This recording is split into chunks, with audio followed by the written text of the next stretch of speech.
Welcome to UO Today. I'm Paul Peppis, Interim Director of the Oregon Humanities Center. My guest today is Fredrik Logevall, a UO alumnus and professor of history at Cornell University.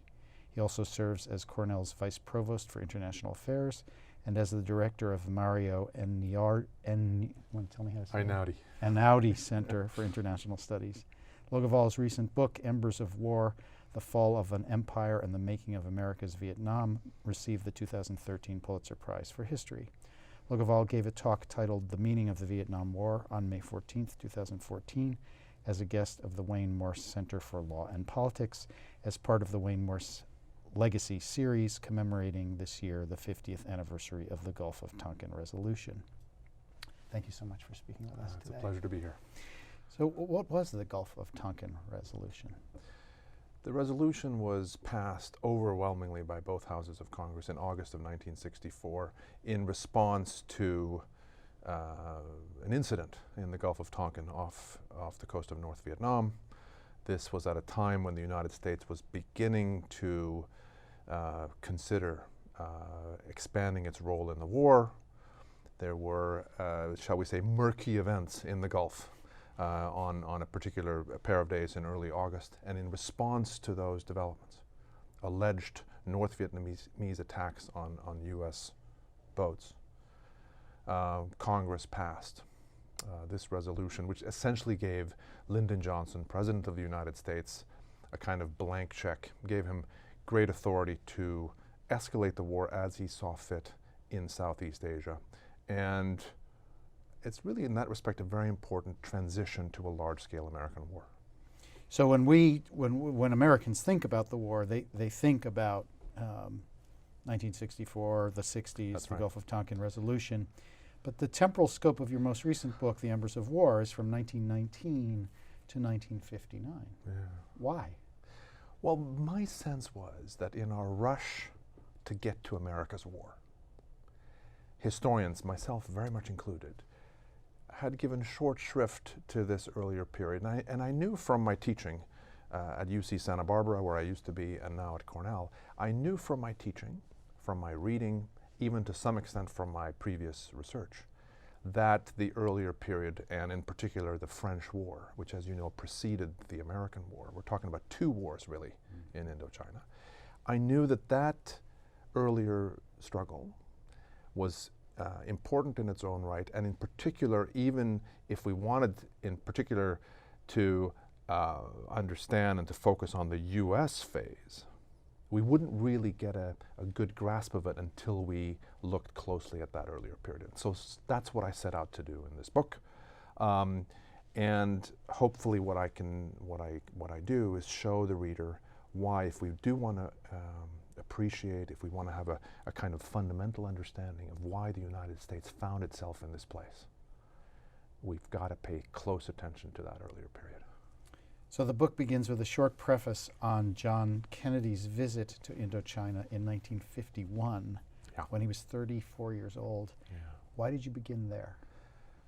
Well, I mean, it's, for me, when I came upon his diary, which is in the Kennedy Library in Boston, and I saw in his own handwriting his very candid and, I think, penetrating remarks about that visit, I thought, I've got to use this in some fashion.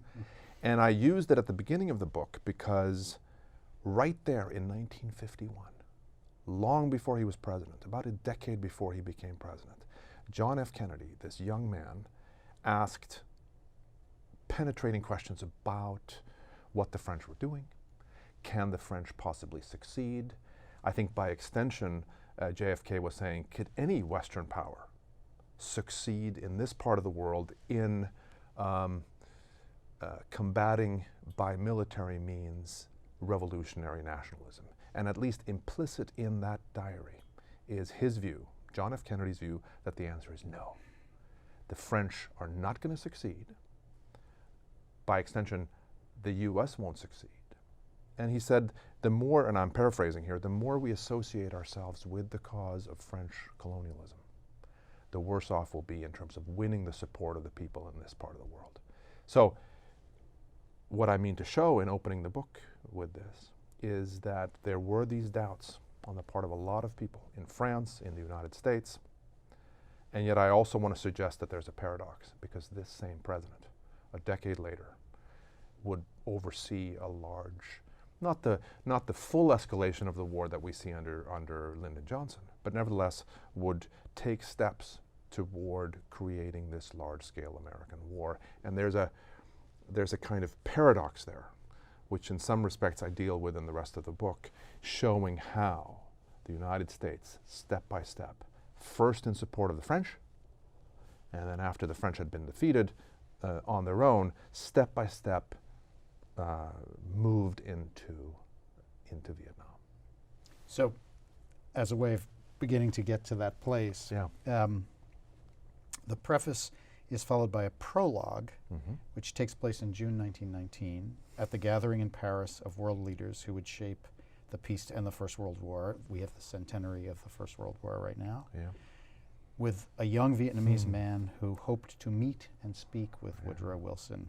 Who was that young man, and why is he so important to your story? Well, he's a young man who would become known to the world as Ho Chi Minh. Certainly one of the most important nationalists, one of the most important, I would say, international figures of the 20th century.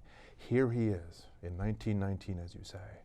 Nobody's heard of this guy before, nobody knows him, and he is already a committed, dedicated nationalist, wants independence for Vietnam from the French, has been inspired by Woodrow Wilson and by Wilson's pronouncements that he wants to make the world safe for democracy. He wants to see national self-determination for peoples. And young Ho, as he would become known, young Ho says, I've got to see this guy. And so he rents, it's just a remarkable story. He rents a morning coat because he wants to look respectable.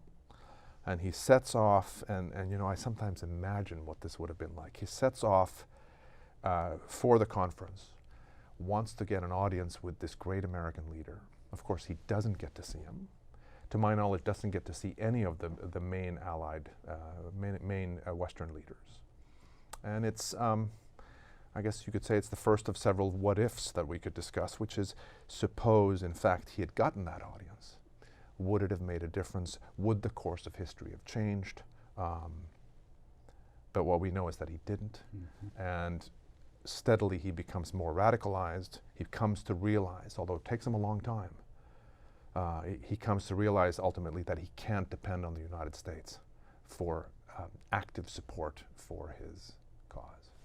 So when did the French begin their colonial enterprise in Indochina, and why?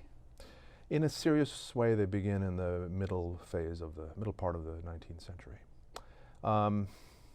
Several different reasons, I would say. Part of it is geostrategic. There's a determination on the part of Paris officials that we need to keep up with the, if you will, the imperialistic Joneses, in the sense that we need to be in this part of the world. The British in particular are making a stand elsewhere in the region. We got to be part of this game. So that's a motivation. There's also a business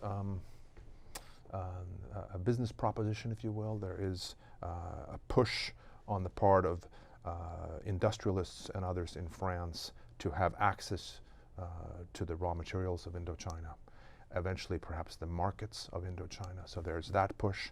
And also, I think to a lesser extent, a missionary impulse, that there is an opportunity here to save the heathen for Christianity. Those things, I think, all come together for the French. And what happens is, by the end of the century, by about the middle part of the 1890s, turn of the century, they have solidified their control over what they're now calling French Indochina, which is Vietnam, divided into three parts. It's Cambodia and it's Laos. So World War I comes, interwar period, World War II. What happens to French colonial rule in Indochina? Well, over a period of time, and this is something that I trace in the book, the French colonial position is weakened. I suggest in the book that we should not put the decline at too early a point, and what I mean by that is that some historians have suggested that even at the end of World War I, the essential demise of the empire can be seen. I don't think that's right. I would acknowledge that the seeds of the ultimate collapse of the empire were already planted. Its spirit more and more contrary, its racist spirit more and more contrary to the spirit of the times. But I think it's only in the interwar period, and especially as a result of World War II, the Second World War, that French colonial position becomes really, really tenuous. And the big reason for that is that France is overrun, as you know, in 6 short weeks in Europe in 1940 by the Germans. The Japanese swoop in to Indochina, to Southeast Asia to take advantage of this. They take de facto control. And even though they allow the French to maintain day-to-day political power in Indochina, everybody knows who has the real power, and it's the Japanese. And the French never really recover from this. They think they can recover after World War II, which of course is what brings on this large-scale war. And de Gaulle and other French leaders are determined to reclaim Indochina for France. But I think they have been really, really undermined by the outcome of the Second World War. And then the last thing to say here is that the Viet Minh, which is Ho Chi Minh's revolutionary organization, come out of the Second World War much strengthened. And so they benefit in that respect from the outcome of that war. So how does the French Indochina War get going? I mean, you just said, okay, so the French want to reassert their colonial power. Ho Chi Minh, they see an opportunity. So what makes it happen? Well, what we really have is a collision of nationalisms. So the French, I think largely for reasons of prestige and of a desire to be part of the great power club, they're determined to go back in and reclaim control. There are nationalists, however, in Vietnam, and Ho Chi Minh is the most formidable among those nationalists. Although we should note that there are non-communist nationalists, there are various groups competing for that mantle in Vietnam. And so the Viet Minh is by no means alone. But the Viet Minh comes out of the war, as I suggested a while ago, in an especially strong position. And you have these two forces that basically collide. And I do think, by the way, that there's an opportunity here potentially for the United States. I call August of 1945 in my book the open moment, when, because of the U.S. power position at the end of the Second World War, a determined U.S. opposition to a forcible French return might have made a very, very meaningful difference. But the Americans are not willing to do that. And so you have, bit by bit, these two colliding nationalisms coming closer together. There's an attempt in Paris in the middle months of 1946, absolutely fascinating, when Ho Chi Minh travels to Paris, tries to get a political solution in place that will prevent a war. He's unsuccessful, and then the real fighting begins really in December of 1946. So how long is it before the French start to realize that they've got a problem? Some French commanders and other analysts see from the very beginning, we've got a problem. And the problem, in part, they realize is manpower. That you're just not going to be able to have, partly for domestic political reasons in France, you're not going to be able to have conscripts. You're not going to be able to have a large number of troops. And until you can get a much greater manpower presence, you really won't be able to at least have a kind of long-term military solution favoring the French. But that's a minority view. I think most French civilian leaders and even military leaders in the early going, so 47, even 1948, think we can subdue the Viet Minh. We're much stronger than they are militarily. We have great technological advantage. They're a bunch of barefoot guerrillas. They will not be able to compete with what the French can bring to the table. So they think that you can isolate the Viet Minh. You can little by little strengthen the French hold on the key parts of Vietnam, in the north, in the center, and in the south, and that way win the war. By 49, and certainly by 1950, I think, when they're being honest, when the doors are closed in those Paris, in the halls of power, I think they're acknowledging to themselves, this thing is just not going to go well. Time is not on our side. We've got to think of some other solution to this. And yet the war lasts another 4 years. So how do the French get out? How do they unwind themselves? Well, they unwind themselves by tacitly coming around to the idea of a negotiated solution. For a long time, they resist diplomatic engagements with Ho Chi Minh, but they come to realize that we have no alternative but to do this. So that's one factor here. Militarily, the situation gets more and more precarious for them, because even though they're getting huge assistance from the United States, the Viet Minh are now getting assistance from the Chinese. The war has become much more internationalized after 1950. And I think the French realize we have just got to now hold out for some kind of negotiated solution that at least gives us a portion of Vietnam. In other words, they reduce their objectives. And when Pierre Mendès France comes in 1954, he basically says, I will secure an agreement within 30 days or I will resign. And that's what he does. The French are defeated at a climactic battle at Dien Bien Phu, one of the great military encounters of modern times. There's a conference at Geneva that begins more or less at the same time, and at that conference we get a settlement that, surprisingly enough, given their bad military position, surprisingly enough gives the French actually a pretty good deal for themselves. They do retain a non-communist hold in the southern part of Vietnam. There is the prospect, at least for a moment, of continuing French political influence. But that's how they get themselves out, and that's when we see the end of what we come to call the First Indochina War, the French Indochina War. So, okay, so then what do we do? What does the U.S. do at that point? Okay, so the war's over. Yeah. What Well, happens then? Eisenhower and Dulles make a very fateful decision. I should say, by the way, that more so than most historians, I believe the U.S. came close to intervening militarily already in 1954. So I think Eisenhower and Dulles actively consider military intervention to try to save the French position. The British refuse to go along, and that basically ends that possibility. But Eisenhower and Dulles say, we are going to build up and sustain, and if necessary, defend a non-communist bastion in the southern part of Vietnam, and that's what they do.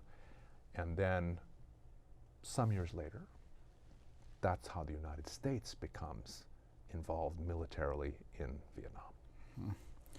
So you've mentioned a number of these what-if moments that come up in your book. So what if Ho Chi Minh had met with Wilson in 1919? What if FDR had not died in 45? What if Eisenhower had supported an election in Vietnam in 56? Would you care to offer any speculations on any one of those what-ifs? Well, you've already sort of implied that if Ho Chi Minh had met with Wilson, maybe there would have been no war. Well, I think I should say first off that considering these what-ifs, if we do it carefully, so-called counterfactual analysis, I think in fact can have considerable historical utility. So unlike many academic historians, I actually think that we should be doing this. We shouldn't shy away from these things. Plus, they're just interesting.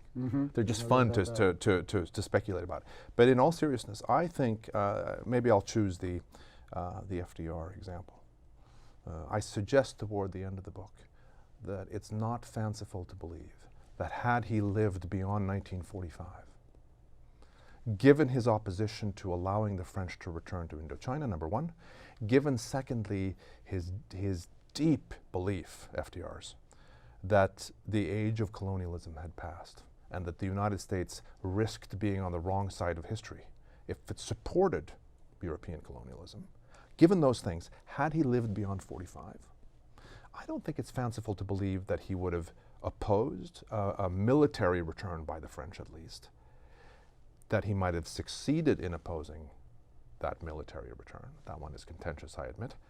But if he had done that, he would have changed the course of history. Now, people will say, well, he didn't live beyond 45, and that's true.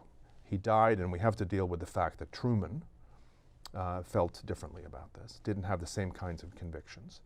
But that very fact, I think, underscores the utility again of what ifs. We get a sense that this presidential transition, it actually matters. To approach this a slightly different way. So Yeah. the 20th century philosopher George Santayana famously writes, "Those who cannot remember the past are condemned to repeat it." When you think about the U.S.'s current war in Afghanistan, are there lessons from your research on Vietnam that we fail to remember? I think there are. I do think, even if we should be careful about throwing around phrases like the lessons of history, and if we only could to adopt this and apply it here, because one of the things I think most historians believe is that every situation has a unique dimension. Nevertheless, I would say maybe one thing in particular. I do think the Vietnam example has a particular connection to Afghanistan, since that's the example you use. So that if you think about Vietnam in, say, the late 1960s, we have a US-supported government under Thieu in South Vietnam that is unable to win broad support on the part of the population.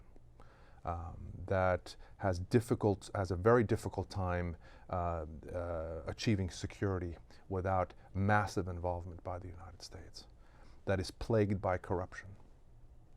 And you compare that to, more recently, the Karzai government in Afghanistan. I think you see interesting similarities. And what it suggests to me is that if you cannot have an allied government on the scene, the local host government, if you will, if that government does not have broad political support, does not have a fundamental level of support, is not able or willing perhaps to do its part in terms of its own defense, I think it's a recipe for real problems. That's, I think, what we see from Vietnam, and I think you can see some really important similarities between that case, Thieu in the late 60s, and the Karzai government more recently in Afghanistan. You earned your MA in history from the University of Oregon. Yes. Are there any professors or courses you took at UO that played a significant role in your trajectory as a historian? It was hugely important for me to be here. It was a 2-year program, just a superb MA program. I had come in, obviously, with a bachelor's degree like everybody else in this MA program, and felt, like many students, that I had a good sense of what I needed to do, and I thought, this is just a matter of doing research and writing it up. And I learned here through tremendous faculty, Glenn May, Jack Maddox. Professor Maddox, as we call him, taught a methods class, historiography and methods. That was just really, really difficult. And we complained, as grad students do, about what Maddox was making us do, week after week. But I came to realize, belatedly, as one does, that, everything from how to do research. So he had us take note cards, and we would have to learn how to fill in on note cards because we didn't have the kind of software then that we do now. But more importantly, teaching us research methods that even in this day, even today, with the technology that we have, is just tremendously useful. And then Glenn May, who I mentioned, in terms of being my advisor, helping me to fashion a topic focused on the Vietnam War, allowing me to be his TA and working for him in that respect. It was a great program, and it set me on my way. I then went elsewhere for my doctorate, but I think that the MA program here was as important as that doctoral work that I did subsequently. Excellent. Can you tell us about what you're working on now? So the next book is going to be a biography of John F. Kennedy. So you mentioned earlier that I opened the book, Embers of War, with Kennedy in Vietnam at that young age of 34. And you're probably thinking, well, there's a sizable literature on John F. Kennedy already. And this is true. But I hope that I have something to say. It's going to be his whole life. It's going to be it's going to be very much life and times, which means that I want to, in addition to obviously giving the reader a full biography of JFK, I want, for example, to trace, and I think you can use Kennedy's life. You can map the rise of the United States from great power status to superpower status. Arguably even the zenith of its power in global terms on his life. He's born in 1917, right after US entry into World War I. He dies, of course, in 1963. And so I want to, in this book, also write this as yes, the rise of the United States to this position that in some respects makes it the most powerful country in global political, in geopolitical terms that the world has ever seen. And that fascinates me. And I think Kennedy is part of that story. And that's what I want to try to bring out. Fascinating. I guess I'm going to ask you a counterfactual question. What do you think would have happened if Kennedy hadn't been assassinated? Well, I think it's another, it's an excellent counterfactual for historians to consider. It meets certain ground rules for serious counterfactual study. One of them is that many of the things that would have happened in Vietnam under JFK would have happened at roughly the same time that they happened with LBJ. And the most important one of those is that I think the key moment of decision for a surviving JFK would have come when they came for LBJ. I believe that a surviving Kennedy would not have opted for the same kind of large-scale American escalation that LBJ did. He was a different human being. His doubts about the war went deeper. He used his advisors differently. And most importantly, he would have made those decisions in his second and final term as president. Whereas for Johnson, it was still effectively his first term. So he had to think about the domestic political ramifications. Kennedy would not have. Well, on that fascinating speculative moment, I want to thank you so much for speaking with us today. Thank you for having me. I've been speaking with Fredrik Logevall, professor of history at Cornell University and author of Embers of War, The Fall of an Empire and the Making of America's Vietnam. Logevall gave a talk titled The Meaning of the Vietnam War on May 14th, 2014, as a guest of the Wayne Morse Center for Law and Politics. Join me next time when I speak with cybersecurity guru Bruce Schneier. Thanks so much for watching.